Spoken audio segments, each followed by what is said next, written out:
My fingers were trembling when I typed back, thanks. Thanks for what? Thanks to a friend for telling me the truth? Thanks to my wife for at least not letting me be the last to know? Or thanks for the fact that after 5 years of marriage, I finally had a concrete, quantifiable moment of collapse. 1 hour. From today on, the time in my life would be divided into 2 eras, before that hour and after that hour. When a phone dinged with that message, I was tying my daughter's hair. The 4-year-old little girl had hair as fine and soft as her mother's. My hands were clumsy, and the elastic band kept slipping. "Daddy, that hurts," Lily pouted. "Almost done, almost done." I coaxed her, but my eyes drifted to the coffee table. The phone screen was lit up, a new message floating on it. The sender was Dave, my college buddy, who now worked at the same company as my wife, Sarah. I freed up one hand and swiped it open. The words on the screen stabbed into my eyes like needles. "Mark, keeping this inside is killing me.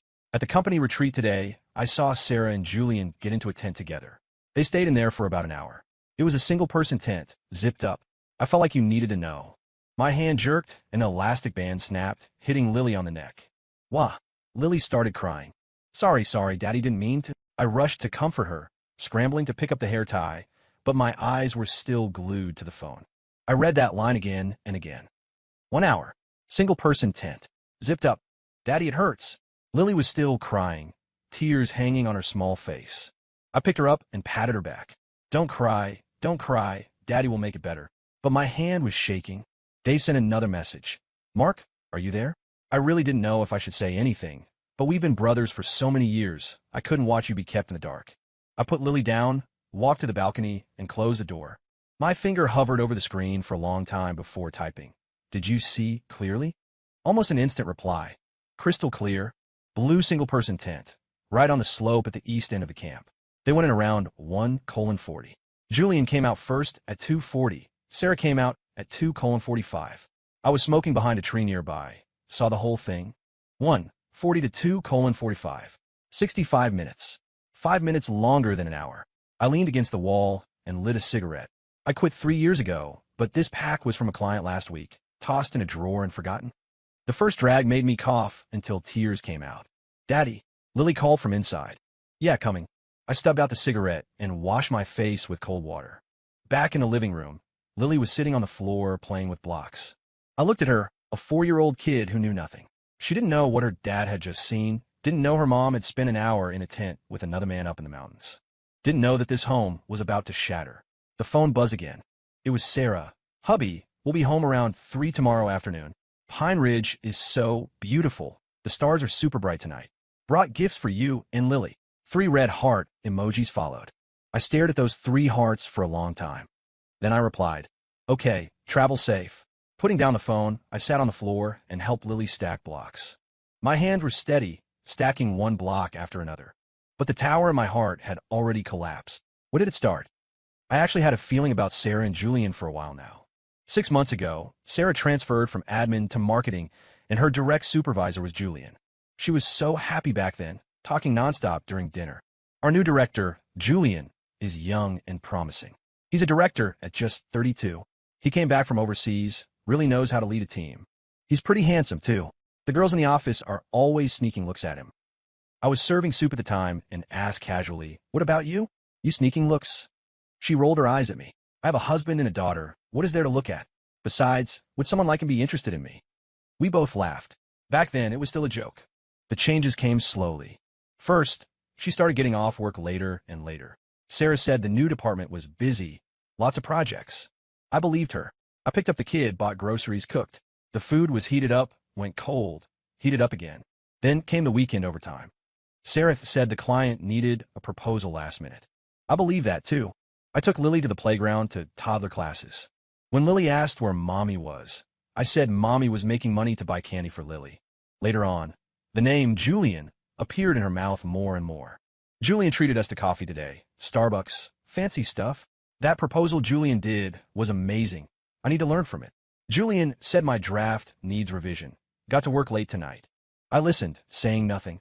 That bit of discomfort in my heart was like a splinter, not deep but always there. What really made me suspicious was that Tuesday night. I rarely got off work on time, so I took a detour to her office, wanted to pick her up and give her a surprise. And then I saw it. At the entrance of the office building, Julian and Sarah stood together. The man was tall, wearing a white dress shirt with sleeves rolled up to his elbows. Sarah was looking up saying something, and Julian laughed, naturally reaching out and patting her shoulder.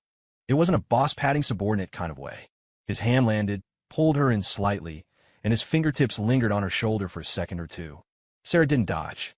She was smiling, her eyes curved and shining. I hadn't seen that kind of smile on her face in a long time. I stood across the street, the bubble tea I bought her turning cold in my hand. That night, we had a huge fight. He just patted my shoulder, so what? Sarah's voice was high. Was that a pat on the shoulder? That was a caress. I yelled back, Mark, can you get your mind out of the gutter? We're just normal colleagues. Do normal colleagues need to stand that close? Do normal colleagues need to be laughing downstairs after work? You followed me? Sarah's eyes went round. I want to pick you up. I wanted to surprise you. You don't trust me. Her eyes turned red. Mark, I stayed home cooking and raising the kid for 4 years. Now, I finally have a chance to do something for myself. And this is how you see me. That's not what I mean. Then what do you mean? She interrupted me. You're allowed to work late with female colleagues, but I can't speak to a male boss. That was work. There were other people in the car. This is work too. By the end, we were both exhausted. She slammed the bedroom door and locked it. I sat on the living room sofa and smoked half a pack of cigarettes. After that, we didn't bring it up again. But some things, once cracked, stay cracked. The fissure was thin, hidden beneath our daily routine of eating, watching TV, and putting the kid to sleep. But we both knew it was there. The retreat notification came out last week.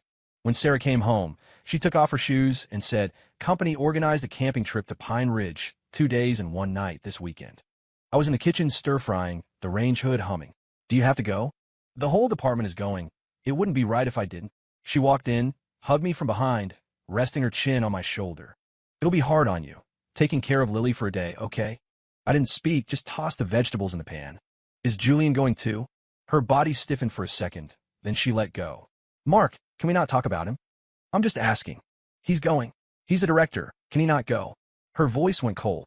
"If you're really that worried, I won't go." The vegetables in the pan were about to burn. I turned off the heat and plated them. "Go," I said. "It's fine." Saturday morning, before the sky was fully light, she got up. She washed up quietly, put on makeup, changed clothes. Her suitcase was open on the floor. She packed sunscreen, bug spray, a sun hat, and a pale blue athletic outfit I hadn't seen before, the tag still on it. I leaned against the bedroom door frame, watching her. "Where are you sleeping?" "Tents, obviously. Where else?" "How many people per tent?" Her hand, stuffing a towel into the case, paused. It was very slight, but I saw it. "The company booked them, probably 2 per tent, men and women separated," she said, not looking at me. "Who are you sharing with?"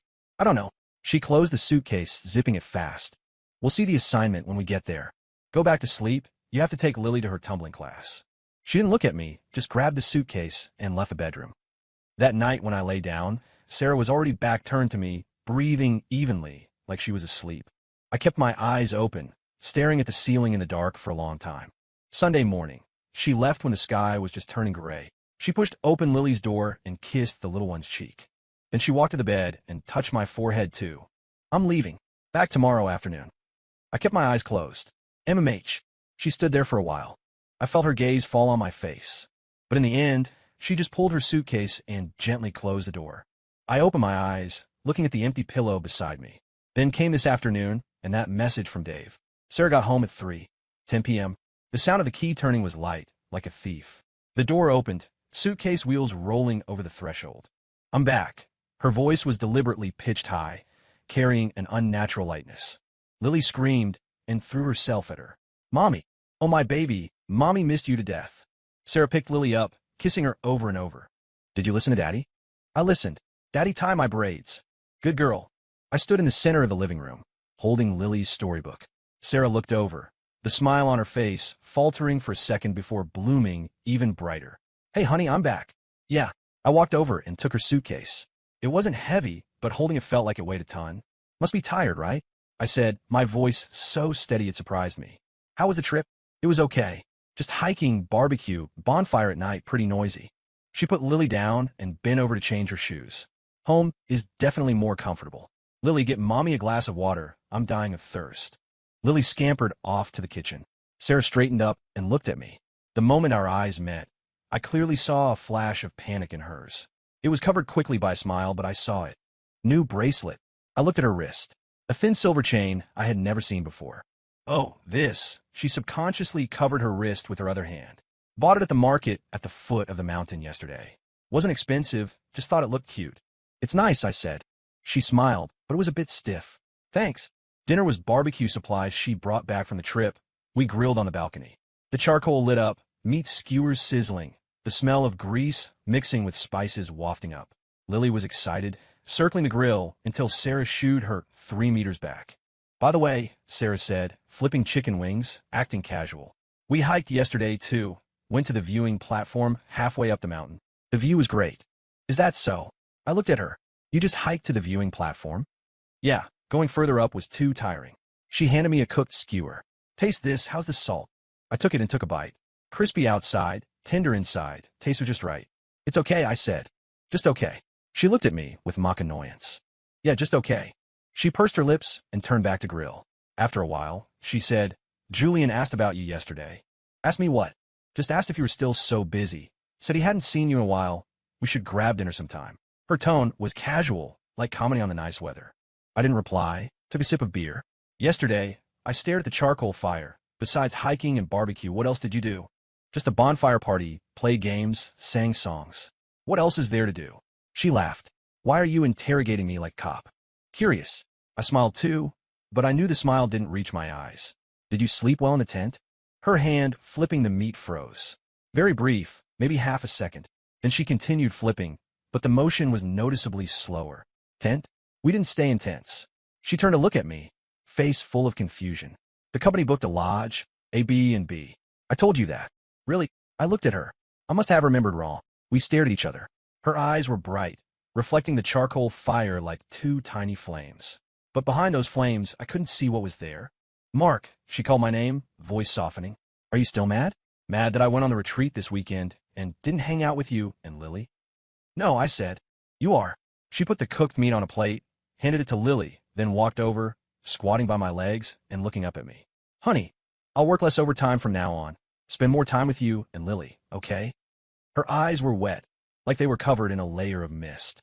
In the past, whenever she looked at me like this, I would melt. But today, looking into these eyes, all I could think of was Dave's message. Blue single-person tent. Entered at 1:40. Exited at 2:45. Sarah. I opened my mouth, voice a bit hoarse. Yesterday, were you in a tent? Her expression solidified, bit by bit. The smile still hung on the corners of her mouth, but the light in her eyes slowly went cold and extinguished. What tent? She stood up, voice turning cold too. Mark, what exactly are you trying to say? Yesterday afternoon, 1:40 to 2:45. Where were you? The balcony suddenly went quiet. Only the occasional pop of the charcoal and the faint traffic noise from below. Lily sensed the atmosphere was wrong, hugging her meat skewer, looking at me. Then at Sarah, whispering, Mommy, Daddy, are you fighting? No, baby. Sarah turned to smile at Lily, but it was forced. Mommy and Daddy are just chatting. Go to your room and watch cartoons, okay? Mommy will turn on the TV for you. She ushered Lily into the room and closed the door. Then she turned back, facing me. Mark, her voice was light, but every word was like a shard of ice. Are you checking up on me? Dave saw it, I said. Yesterday afternoon, 1:40. You and Julian went into a blue single-person tent on the east slope of the camp. You didn't come out until 2:45. Sarah's face, in the dim light of the balcony, turned white bit by bit. 1 hour, I continued. 65 minutes. What were you doing in a tent that small? She opened her mouth, no sound came out. Raised her hand, then dropped it. Then she laughed. It was a cold, sarcastic laugh. So, you don't trust me, she said. You trust Dave? I want to trust you. I looked into her eyes. Tell me, where were you yesterday afternoon at that time? I was at the viewing platform, taking pictures. With whom? Colleagues. A bunch of them. Was Julian there? Yes. You went to the viewing platform together? Yes. And then we went down the mountain to prep for the bonfire. 1:40 to 2:45, more than an hour. You were at the viewing platform the whole time? Yes. Any photos? She froze. What? Photos, I said. Photos of you at the viewing platform. Send them to me. Sarah's face turned from white to green. She stared at me, eyes complex. Anger, grievance, disappointment, and a trace of panic. Mark, her voice trembled. Do you really have to do this? I want the truth. The truth is I was at the viewing platform. I was with colleagues. Julian was there. but there is nothing between us. Then why are you afraid to show me the photos? Why should I show you? She suddenly raised her voice. Mark, I am your wife, not your prisoner. What right do you have to investigate me? Because I am your husband. I yelled back. Because Dave saw you go into that tent with him with his own eyes. Because for over an hour, nobody knows what you were doing in there. We didn't do anything. She shrieked, tears pouring out. Mark, you trust me that little? Just because he's a man and I'm a woman, we can't be alone together? It was a single-person tent. I grabbed her wrist hard. Single-person tent. Sarah, 2 people in there. How close do you have to be? You were in there for over an hour, and you're telling me you were chatting? What work requires hiding inside a single-person tent to discuss? I wasn't hiding. She shook off my hand, stepping back, tears falling. We were just talking about work stuff. It was too loud outside. The tent was quiet. Talking about work requires zipping it up? She froze rigid. The zipper was closed, right? You still here. Dave said the zipper was pulled up from the inside. Sarah's lips quivered. She looked at me, her eyes shifting from anger to terror, and from terror to despair. Then she laughed, a laugh uglier than crying. Yes, she said, voice light drifting. The zipper was up. We were just talking about work inside. Believe it or not. With that, she turned and stormed into the bedroom, slamming the door. I stood on the balcony, listening to the muffled crying coming from inside. The charcoal was still burning. The meat skewers were charred, emitting black smoke. I turned off the grill and stood alone in the dark. The city lights in the distance flickered on and off, like countless eyes staring coldly at me. I knew that some things, once torn open, could never be put back together. That night, Sarah didn't come out of the bedroom. I lay on the living room sofa, eyes open until dawn. My brain was filled with those images. Sarah and Julian at the office entrance, his hand on her shoulder, her looking up smiling. Sarah packing her suitcase, that brand new pale blue athletic outfit. Dave's message, blue single-person tent, entered at 1:40, exited at 2:45. Sarah's pale face, trembling lips, and that phrase, believe it or not. At 4 a.m., I got up and opened my laptop. Searched Pine Ridge camping map. The map loaded. The camp was divided into east and west zones, separated by a small patch of woods. The east zone was marked quiet zone, the west activity zone. I zoomed in on the east zone. There were indeed a few tent icons there. 1 hour, 65 minutes. What had we done? I clicked on Julian's social media. He rarely posted private stuff, mostly work-related. But 3 days ago, he posted a photo of Pine Ridge with the caption, weekend relaxation, warming up for the team retreat. Someone commented below, Julian, any special arrangements for this retreat? He replied with a winking emoji. Special arrangements. What special arrangements? I clicked on Sarah's Facebook. Her latest post was from last night, a collage, bonfire, barbecue, starry sky, team group photo. She stood in the middle, smiling brilliantly. Julian was at the edge of the photo, showing only his profile. Caption, among the mountains, under the galaxy, relaxation long overdue. Beneath the post, a colleague commented, Sarah, you really partied hard today. She replied with a smiley face. There was also a comment from Julian. Let's watch the stars together again next time. She replied with a moon emoji. Next time? Again. I stared at those 2 comments for a long time. Then I closed the page and opened a work document. But I couldn't read a single word. As the sky neared dawn, I heard the bedroom door open. Sarah walked out to get water in the kitchen. She was wearing pajamas, hair messy, eyes red and swollen. We were separated by a door frame, neither speaking. She finished her water and looked at me once. That look was empty, strange. Then she turned back to the bedroom and gently closed the door. I sat at the computer, watching the color of the sky outside the window brighten bit by bit. Gray-white, then fish-belly white, then a pale gold. Lily woke up, rubbing her eyes as she walked out. Daddy, why aren't you sleeping? Daddy can't sleep. I picked her up. Hungry? Daddy will make breakfast. Where's Mommy? Mommy's still sleeping. Did Mommy cry? I heard Mommy crying last night. My throat choked up. No, Mommy had a bad dream. Oh, Lily seemed to understand, but not really. Daddy, are we going to the amusement park today? Daddy has something to do today, another day, okay? Okay. I made breakfast, fried eggs, warm milk. Sarah never came out. On the way to drop Lily at preschool, the little one was very quiet. At the gate, she suddenly grabbed my hand. Daddy, yeah, don't fight with Mommy. She looked at me, big eyes full of seriousness. When kids' mommies and daddies fight, they don't want the kids anymore. My heart wrenched violently. I squatted down and hugged her. That won't happen. Daddy will never not want Lily. And Mommy too. Okay. Watching her run into the preschool, her tiny back retreating, I stood at the gate without moving for a long time. My phone rang. It was Dave. I picked up. Mark. Dave's voice was low. Yesterday. Everything okay? It's fine. Sarah, Dave. I interrupted him. Is the tent still there? Silence on the other end for a few seconds. Should be. The retreat only officially ends today. They probably won't pack up until this afternoon. Send me the location. Mark, you're going there? Yeah. Don't be impulsive. I'm not impulsive. I watch the traffic on the road. I'm just going to look. Dave was silent again for a moment, then said, all right, I'll send the pin, but you, sigh, just handle it carefully. Hanging up, the location arrived quickly. Pine Ridge Camp, East Zone, the slope by the small woods. I checked the time, 8:30 a.m. Driving there would take an hour and a half. I pulled the car door open and sat in. When I started the engine, my hands were shaking slightly. Took a few deep breaths to steady myself. GPS showed 54 miles, estimated 1 hour 20 minutes. I stepped on the gas and merged into traffic.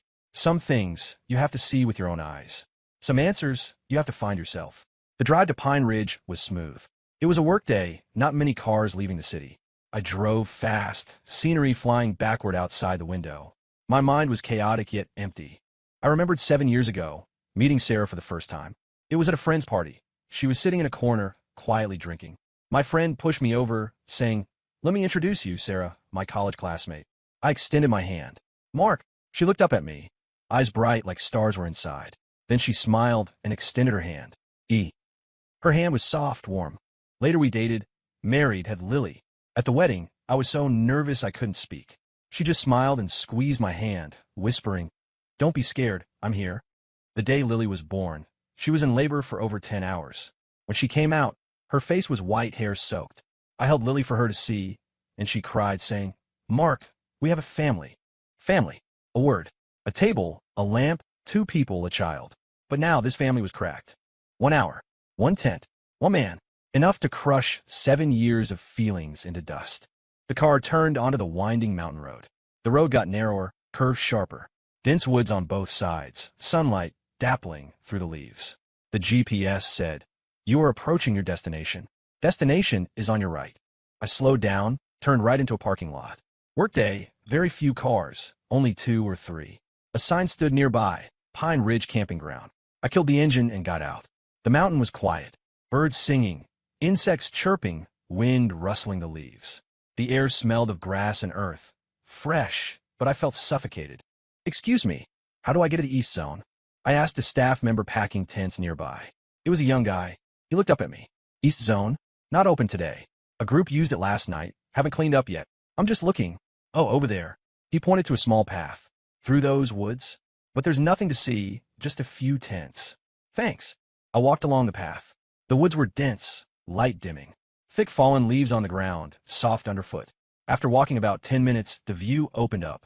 It was a gentle slope, lush green grass. Scattered on the slope were a dozen tents, mostly large green ones that could fit 3 or 4 people. But at the top of the slope, in the most secluded spot on the edge, stood a lonely, small blue tent. Blue top, single person, exactly as Dave described. I stood there, feet nailed to the ground. Even with mental preparation, seeing it for real felt like taking a punch to the chest, breathless. I walked over slowly, steps heavy, each one like stepping on cotton. The tent was new. The blue canvas was a bit glaring in the sunlight. The zipper on the door flap was open, swaying gently in the wind. I squatted down and lifted the flap. Inside was small, maybe 20 square feet. A moisture-proof mat on the ground, an empty water bottle tossed in the corner, and a long strand of hair. Dark brown, slightly wavy long hair. Sarah's hair was this color, this length. Just this morning, I had cleaned a clump exactly like it from the shower drain. I picked up the hair, looking at it against the light. Sunlight passed through the strand, dark brown with a natural wave. My hand started to shake. I put down the hair and looked around the tent. Tiny, really too tiny. 2 people inside would have to sit tight against each other. If they lay down, they'd be plastered together. 1 hour, 65 minutes. In here, I closed my eyes, images flooding my brain uncontrollably. Sarah and Julian in this cramped space, shoulder to shoulder, or closer. What were they saying? What were they laughing at? Or were they not speaking at all?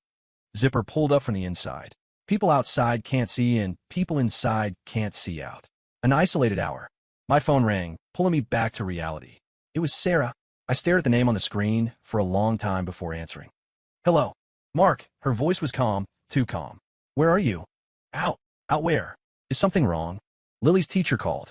Said you looked bad when you dropped Lily off this morning. Asked me if you were sick. She paused. I said you want to work overtime. I didn't speak. Where exactly are you? She asked again, a trace of imperceptible trembling in her voice. Pine Ridge, I said. Silence on the other end. Long silence. I only heard her breathing, light and rapid. What did you go there for? Finally, she spoke, voice hoarse. Just looking. Looking at what? Looking at the place where you spent an hour yesterday. Another silence. Then I heard her sniffing, like she was crying or holding it back. Mark, she called my name, every word squeezed through her teeth. You trust me that little? I want to trust you. I looked at the hair in my hand. Sarah, tell me, yesterday afternoon, in this blue tent, what did you and Julian do? We didn't do anything. Then what were you doing? Chatting? Chatting about work requires zipping it up, requires an hour. We were discussing a project. A very important project. Couldn't let others hear. What project? Company secret, I can't say. Can't say to me either. It's professional ethics. I laughed out loud. The laughter echoed on the empty hillside, sounding awful. Professional ethics. I repeated those words. Sarah, you're talking to me about professional ethics? You and a man, in a single-person tent, zipped up for an hour, and you tell me it's professional ethics.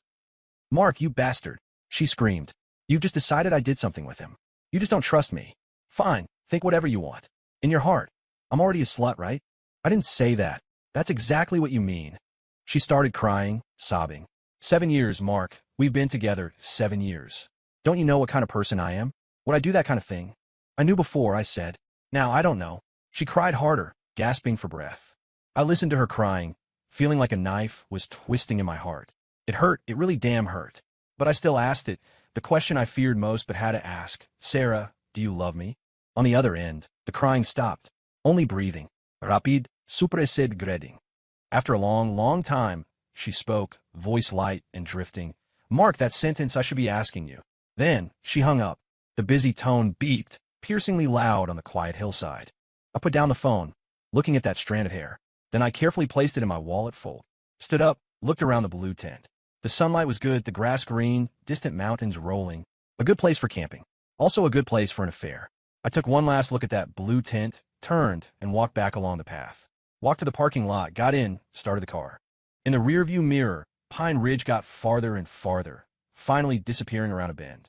On the drive back to the city, I didn't turn on the radio, didn't play music, only the hum of the engine and the sound of my heartbeat in the cabin. I remember a lot of things. Remembered when we first started dating, broke, renting a tiny studio, summer heat like a steamer. We lay on the floor, fan blowing on us, sharing a popsicle. She said, Mark, when we have money, let's buy a big house and install central air. Later we really bought a house, not big, but enough.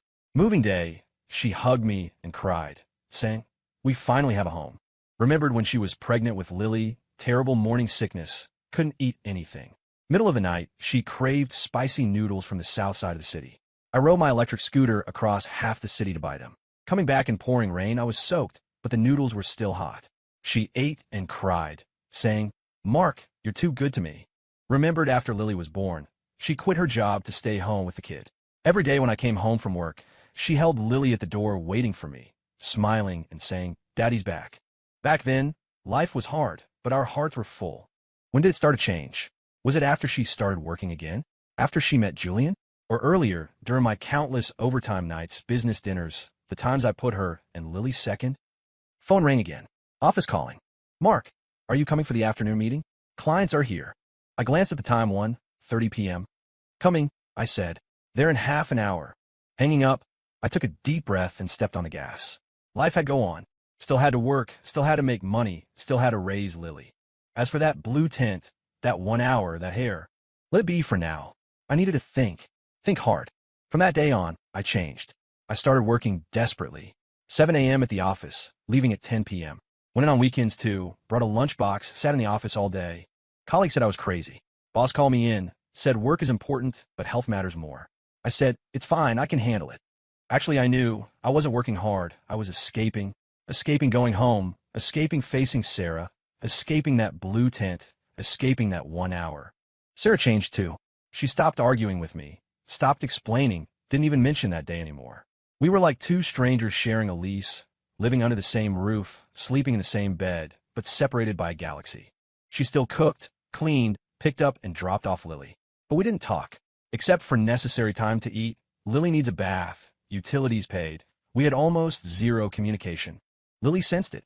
A 4-year-old is more sensitive than adults imagine. Daddy, are you and Mommy fighting? One night, she lay on my lap and asked. No. I stroked her hair. Then why don't you talk? Daddy is tired from work, doesn't want to talk. Mommy says she's tired too. Lily whispered. Mommy cries secretly at night, I saw her. My heart squeezed. I hugged her tight. Mommy had a bad dream. Does Daddy have bad dreams too? Yeah. Then if you sleep together, you won't be scared. Lily said seriously. When I have a bad dream, I sleep with Teddy. My nose stung, almost dropped a tear. Okay, I said. Daddy will sleep with Mommy tonight. That night, I actually carried my pillow back to the bedroom. Sarah was already asleep, back to me. I lay down, looking at her back, watched for a long time, then reached out and gently hugged her. Her body stiffened. She didn't move.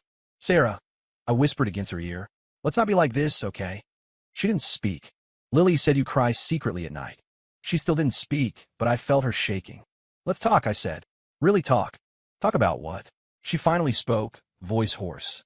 Talk about how you don't trust me? Talk about how you ran to Pine Ridge, like you were catching a cheater? Mark, in your heart, I'm just that kind of person, right? I didn't think that. That I asked what you think. She suddenly turned to face me. In the dark, I couldn't see her face clearly, but I could see the glint of tears in her eyes. You'd rather trust Dave, trust those shadows and winds, than trust me. 7 years. I've been with you 7 years, and this is the trust one get. That's because you lied to me. I couldn't hold back either. You said you were at the viewing platform, but you were in the tent. You said you talked work, but what work requires hiding in a single-person tent for an hour? Sarah, tell me, how am I supposed to trust you? I said it was a company secret. What about Julian? He touches your shoulder, drives you home, eats alone with you. Is that work too? That is normal colleague interaction. Normal colleagues need to touch shoulders, need to eat alone, need to hide in a tent for an hour. Mark, she sat up, voice trembling. You just decided I cheated, right? Fine, you cheated. I slept with Julian. Are you happy now? I froze, didn't expect her to say that. What did you say? I said I cheated. I had sex with Julian in the tent. We did it for an hour. Are you satisfied? She shouted through tears. Isn't that what you want to hear? I'll give it to you. Mark, I'm giving you the answer you want. I looked at her. In the darkness, her face was blurry, but the reflection of her tears was sharp. In that moment, I didn't know what to believe. Should I believe her angry words, or the evidence I saw? Sarah, I heard my own voice dry and gritty. I'm only asking you one last time. You and Julian, did you or didn't you? She looked at me, tears flowing nonstop. After a long time, she shook her head, whispering very quietly, no. Then why did you go into that tent? I told you, talking work. What work? I can't say. That sentence again. I lay back, looking at the ceiling. Felt tired, really damn tired. Go to sleep, I said. She didn't lie down, just sat there crying. Quietly, suppressed. Cried for a long time until she was exhausted, then slowly lay down, back to me. That night, neither of us slept. Days passed like that. Calm on the surface, turbulent underneath. I continued to work frantically, taking on more projects, more overtime. Sarah was busy too, but we tacitly tried to stagger our time at home. She left early, I came back late. She picked up Lily, I dropped off Lily. Only Lily was the link between us. Friday night, Dave asked me out for a drink. At a small dive bar, not many people, quiet. We sat in the corner, drinking bottle after bottle. Mark, I'm sorry. Dave was drunk, eyes red. I shouldn't have run my mouth. If I hadn't said anything, you and Sarah wouldn't be like this. Don't blame you. I clinked glasses with him. Whether you said it or not, the facts are there. But what if? Dave hesitated. What if I saw it wrong? What if it really was a misunderstanding? Single tent, 1 hour, zipped up. I laughed, a bitter laugh. That misunderstanding is a little too coincidental. But Sarah, she's not like that. People change. I stare at the liquor in my glass. Or maybe people just have many faces we haven't seen. Dave stopped talking, buried his head in his drink. By the third bottle, he suddenly said, Mark, there's something I don't know if I should say. Say it. Just regarding the retreat. Actually, not just me who saw it. My hand paused. Who else? A few other colleagues saw it too, but none of them said anything. Dave lowered his voice. I only found out later listening to gossip. They said, so they saw Julian and Sarah come out of the tent together. Both looked unnatural, walking one after another, keeping a big distance. When, that afternoon, around 2:40 something. Matched the time I had. What did they say? Just said, surely something's going on, otherwise why hide in a tent for so long? Dave sighed. Mark, this thing has spread all over the company. Just nobody dares say it to your face. Sarah, she's looked terrible at work these past few days too. Heard Julian called her in for a talk. Talk about what? Don't know, but definitely nothing good. Dave looked at me. Mark, how about you go talk to Julian? I shook my head. Talk about what? Ask him if he slept with my wife. But there has to be an explanation for this. Can't just leave it unclear. Explanation? I laughed. What explanation? Catching them in bed counts as an explanation? But even if I caught them, then what? Divorce? And then? What about Lily?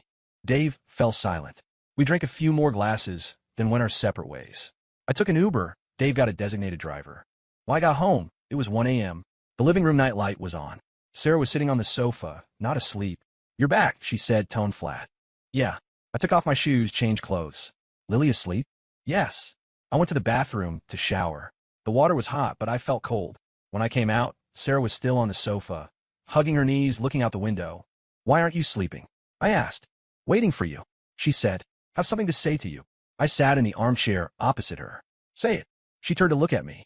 In the dim light, her eyes were bright and deep. Mark, let's get a divorce. I froze. Didn't expect her to drop this suddenly. What did you say? I said, let's divorce. She repeated, voice calm, too calm. Going on like this is pointless. You're paranoid. I can't explain myself. Lily is suffering too. Better to separate. Good for everyone. I didn't speak, looking at her. She had lost weight, chin sharper, deep dark circles under her eyes.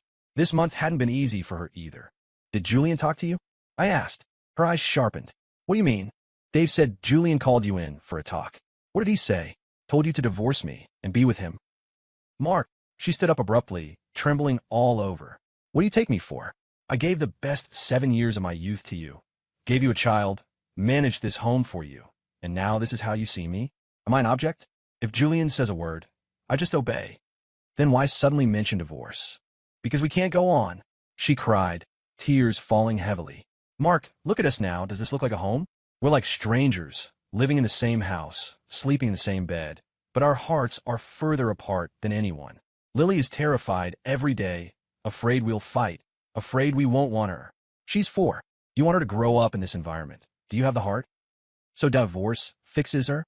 I stood up too. Single-parent kid is better. At least she won't have to watch her parents' Cold War every day. At least she won't grow up in a repressed environment. Sarah, I walked up to her, looking into her eyes. Tell me, you want a divorce. Is it really because we can't go on, or is it because you want to be with Julian? She looked at me, gaze shifting from anger to disappointment, from disappointment to sorrow. Then she smiled, a desolate smile. Mark, she said softly, in your heart, I'm already that kind of person, right? To be with someone else, I can throw away husband, child, home. I didn't say that. That's exactly what you mean. She shook her head, stepping back. Forget it. I won't say any more. Useless to say anything. Think whatever you want. She turned to leave. I grabbed her. Sarah, let's not divorce. I said, voice raspy. For Lily, let's try again. Back to me, her shoulders shook. Try how? She asked. Do you trust me? I didn't speak. She waited a long time, didn't get my answer, and gently pulled her hand away. Go to sleep, she said. Talk tomorrow. She walked into the bedroom, closed the door. Didn't lock it, but I knew that door was already shut. I sat on the sofa until dawn. The next day was Saturday. Lily didn't have preschool. I woke up at 9 a.m. Lying on the sofa, blanket over me. Sarah must have covered me in the middle of the night. Sound from the kitchen. She was making breakfast. I sat up, splitting headache. Drank too much last night, didn't sleep well. Daddy, Lily ran over, diving into my arms. You're awake. Mommy made your favorite pot stickers. MMH. I patted her head. Where's Mommy? In the kitchen. I got up, walked to the kitchen door. Sarah was back to me, frying dumplings. She wore loungewear, hair loosely pinned up, exposing her pale neck. This back view I'd looked at for 7 years. Familiar enough to draw with my eyes closed. But today this back seemed so strange, so distant. Up. She didn't turn around, tone flat. Wash up and eat. Sarah, I called her. About last night. Eat first. She interrupted me. Talk after eating. Breakfast was quiet. Only Lily chirping about preschool. Sarah and I ate silently, occasionally responding. After eating, Sarah cleared the dishes. I watched TV with Lily. Daddy, Lily suddenly said. We haven't been to the theme park in a long time. Want to go? Yes. Lily's eyes lit up. Can we go with Mommy? I looked toward the kitchen. Sarah was washing dishes back to us. Okay, I said. When Mommy and Daddy are free, we'll take you. Pinky promise. I hooked pinkies with her. Pinky promise, lock it up, throw away the key. Sarah finished dishes, wiped her hands coming out. I have to go out for a bit, she said. Where to? Office. She put on her coat. Something came up. Need to handle it. Overtime on a weekend? Yeah. She didn't look at me, changing shoes. Back in the afternoon. You watch Lily. Mommy, where are you going? Lily ran over. Mommy's going to work. Back very soon. She kissed Lily's cheek. Listen to Daddy at home. Okay. She left. Door closed softly. I looked at that closed door, feeling hollow. Watched TV with Lily for a while. Put her down for a nap. Once she was asleep, I sat in the living room, not knowing what to do. Phone rang. It was Dave. Mark, where are you? Home. What's up? Come out. Gotta tell you something. Dave sounded urgent. Waiting at the usual spot. Hurry. What is it? Can't explain on the phone. You'll know when you get here. Hurry. He hung up. I checked the time, 1 p.m. Lily was sleeping soundly. Wouldn't wake up for a while. I texted Sarah saying I was stepping out, back soon. She didn't reply. I drove to the usual spot, a coffee shop we frequented. Dave was already there, sitting in the corner, looking grim. What's wrong? I sat down. Dave pushed his phone over. Look at this. It was screenshots of chat records. Looked like a company colleague group, but Dave wasn't in it. Someone forwarded it to him. I scrolled down. First message. Heard the news?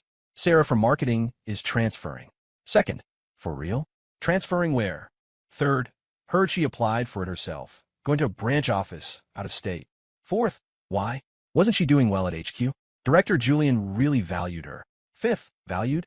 Give me a break. I think he valued her too much. Something happened. Sixth. What happened? Spill the tea. Seventh. Remember the retreat? Someone saw her and Julian sneak into a tent. Stayed for over an hour. Zipper was up. Eighth. Holy crap. Real. Ninth. Absolute truth. Several colleagues saw. Later, Julian's wife came to the office and made a huge scene. It was wild. 10th. Isn't Julian single? Where'd the wife come from? 11th. Secret marriage, obviously. Heard they even have a kid. Kept it hidden. Then the retreat news got out. The queen bee stormed in. Practically smashed Julian's office. 12th. What about Sarah? Did the wife go after her? 13th. She did. Heard she slapped her, called her a homewrecker. Sarah cried on the spot. Said she was innocent. But who believes that? 14th. Then she applied for transfer. 15th. What else? Stay and wait for the wife to come back. But Julian screwed too. Heard he's getting demoted to a dead-end department. Had a winning hand, played it terribly. 16th. Just goes to show, gotta be honest. Got a wife and kid at home and still messing around outside. Serves him right. Screenshots ended there. I stared at the phone screen for a long time. Long enough for my eyes to burn, vision blurring. Mark, Dave called me carefully. I looked up at him. Is this true? I asked around. Dave lowered his voice. It's true. Julian really has a secret family. Wife stays home. Kid is too. The day after the retreat, his wife stormed the company. Huge scene. Sarah, she really got slapped. When did this happen? Just last week. Last week when Sarah came home, her face was a bit red. I asked her. She said allergies. And the transfer? Also true. Sarah applied for it herself, transferring to the Seattle branch, leaving next month. Dave looked at me. Mark, I think we might have misunderstood Sarah. I didn't speak, brain in chaos. If this was true, then Sarah and Julian in the tent might really have been talking work. Maybe she discovered Julian's secret marriage, or Julian was discussing some shady deal with her. And Julian's wife storming in, slapping Sarah, calling her a homewrecker. Why didn't Sarah explain? Why didn't she tell me? Because she couldn't explain. Explain what? Say she spent an hour in a tent with her boss talking about his secret marriage? Who would believe it? Even I didn't believe it. Mark, Dave said again. There's one more thing. Say it. I found out that on the day of the retreat, Julian really did call Sarah in for a talk, right in that tent. Don't know what they talked about, but someone saw Sarah come out of the tent with red eyes, like she'd been crying. Crying. I remember the day Sarah came home. Her eyes were puffy. She said she didn't sleep well. Also, Dave lowered his voice even more. When Julian's wife came to make a scene, she said something. I'll repeat it, don't get agitated. She said, Sarah, let me tell you, don't think I don't know your dirty business. My husband confessed everything. He said you seduced him. Said you threw yourself at him for a promotion. My hand clenched tight, suddenly, coffee splashing out of the cup, scalding the back of my hand. Mark, I'm Fina. I pulled a tissue, wiping the coffee. What else did she say? She also said, Said Sarah isn't doing this for the first time, was messy with other male managers before, sleeping her way up. Dave spoke with difficulty. But I don't believe that part. Sarah isn't that kind of person. What about Julian? What did he say? Julian didn't dare fart at the time, just pulled his wife, trying to stop her talking. Security finally came to persuade her to leave. I leaned back in the chair, closing my eyes. So what was the truth? Was it Sarah seducing a married Julian for promotion, having an affair in the tent, getting caught by the wife, scandal everywhere? Or was Sarah harassed by Julian, negotiating in the tent, getting misunderstood, and publicly humiliated by the wife? Which one is true? I didn't know. I only knew Sarah had a hell of a month. Pointed at by colleagues, slapped by the wife, surrounded by rumors, and facing my distrust and cold violence. And she said nothing. Mark, Dave whispered, I think you should really talk to Sarah. There might be hidden circumstances.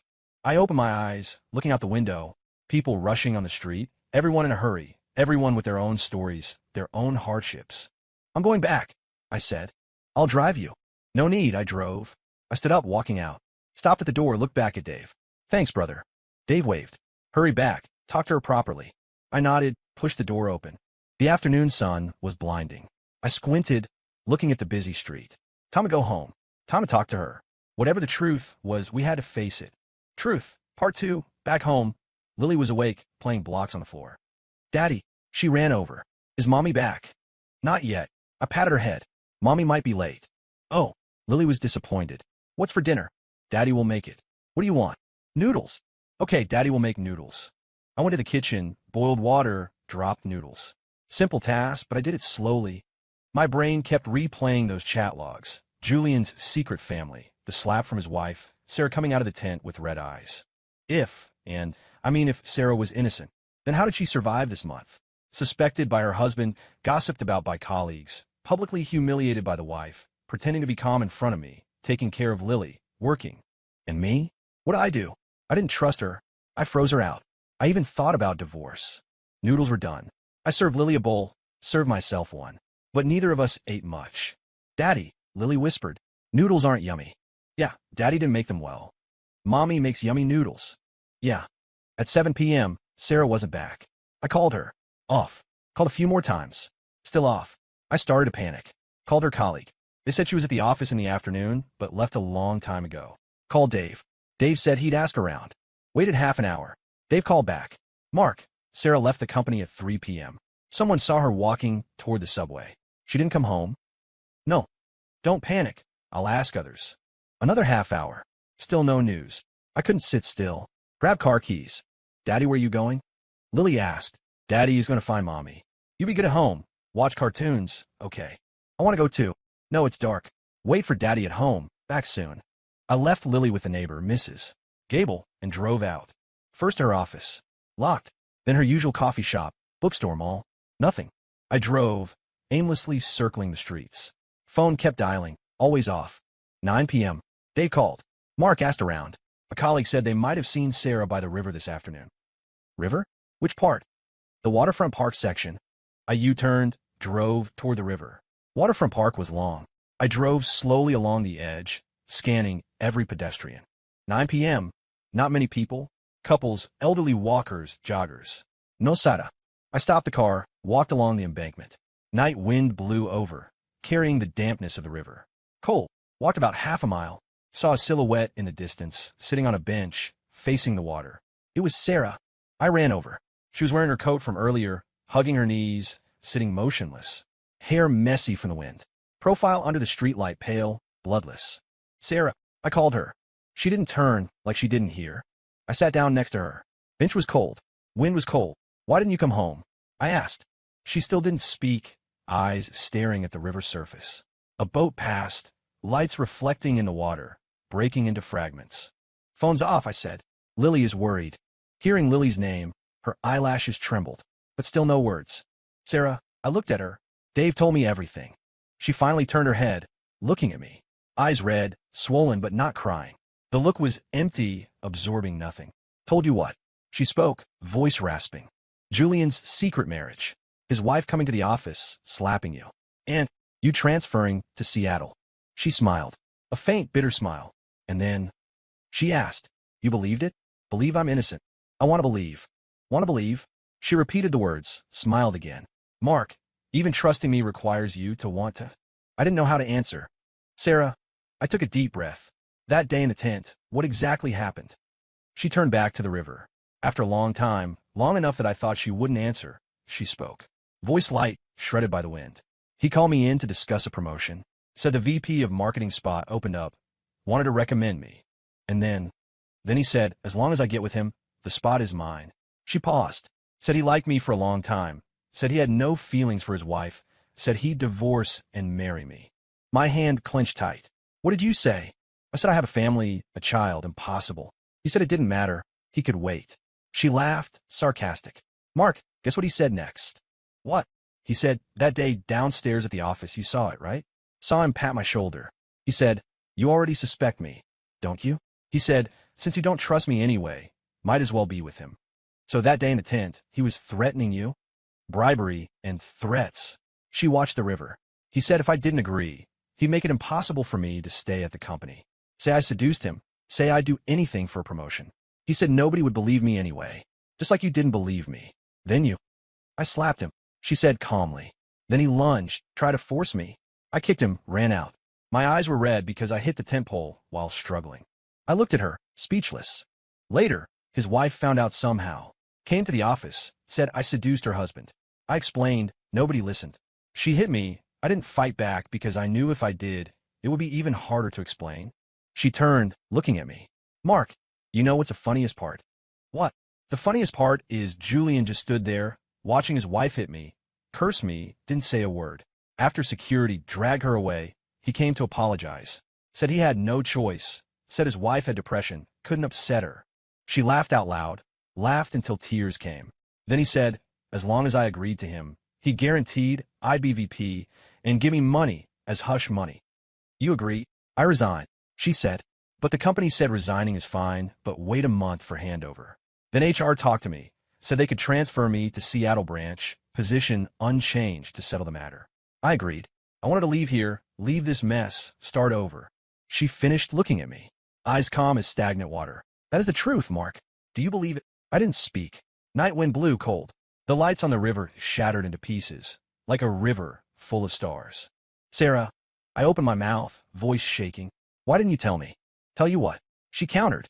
Tell you I was sexually harassed by my boss? Tell you I almost got raped? Tell you I got slapped in public, called a homewrecker? Mark, would you believe it? After you saw those photos, heard those rumors, even personally ran to Pine Ridge to catch a cheater, would you believe me? I opened my mouth, couldn't make a sound. You wouldn't. She answered for me.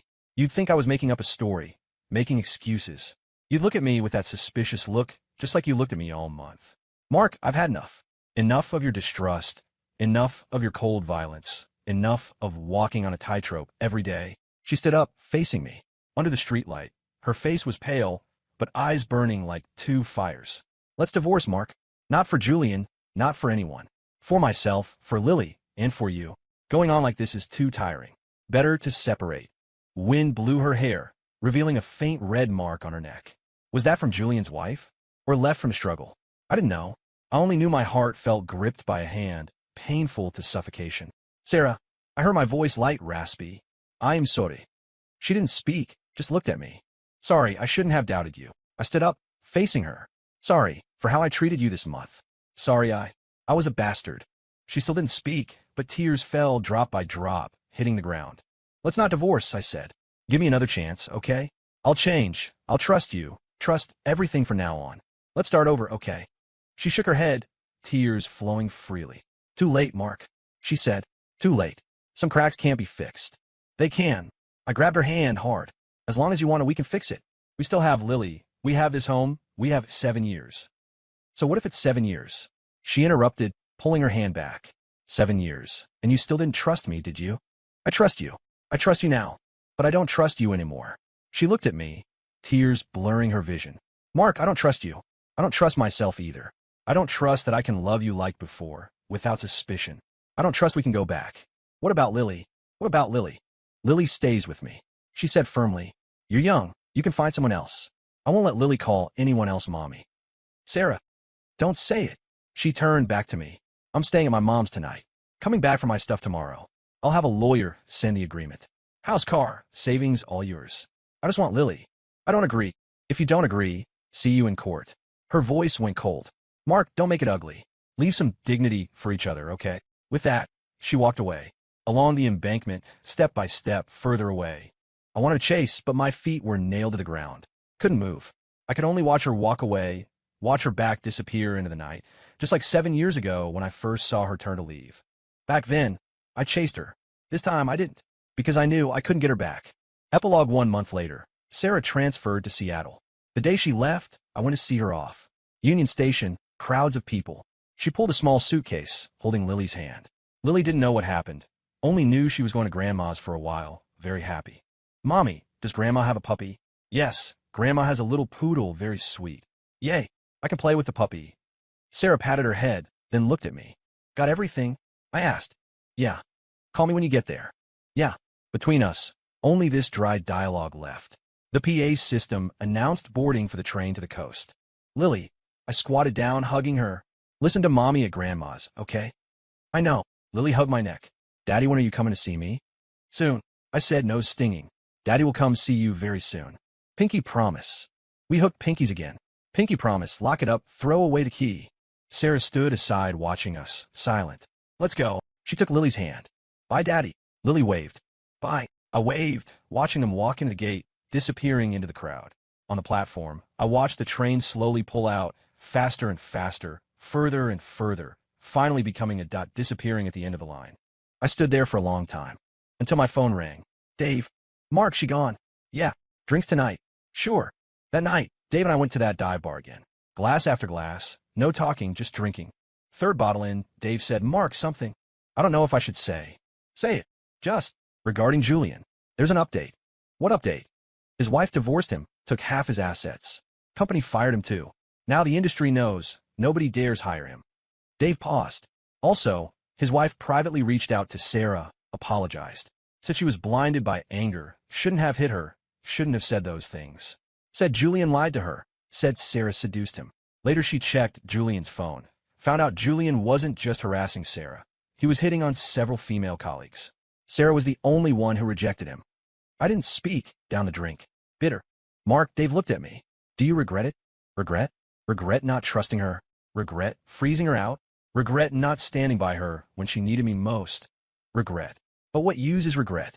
How is she now? I asked. Heard she's doing well in Seattle. New job, new environment. Nobody knows about this stuff. Dave sighed. Mark, if you want to fix it, it's not too late.